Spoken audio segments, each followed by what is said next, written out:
Lahat ng tao sa mundo ay iba't iba ang pinagdadaanan. Lahat ng tao ay may pagsubok na nilalabanan. Lahat tayo ay iba-iba. Lahat tayo may dinadalang problema.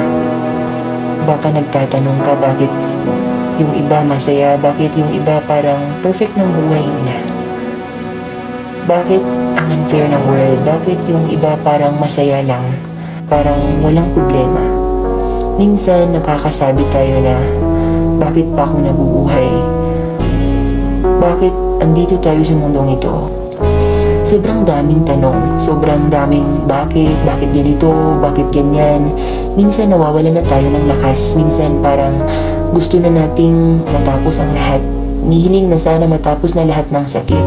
Hapdi, dulot ng iba't ibang pagsubok. Na sana balang araw maging sinlakas din ako ng taong kayang nagpasa ng mga pagsubok. Lahat tayo napapagod. Lahat tayo napanghihinaan ng loob. Darating tayo sa buhay natin na wala nang kayang gawin, kundi sumuko at umiyak na parang pinapasa ng mundo, na kahit anong gawin mo, hindi na magbabago. Hindi ko alam ang pinagdadaanan mo ngayon, pero alam kong patuloy kang lumalaban, patuloy kang nangangarap. Okay lang maging mahina, okay lang natalo, okay lang na hindi maging okay. Ang mahalaga, patuloy kang lumalaban.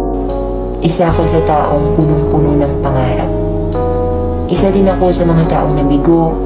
Isa din ako sa mga iniwan. Isa din ako sa nangangarap maging masaya. Isa din ako sa nangangarap maging buo. Maging buo ang mundo ko.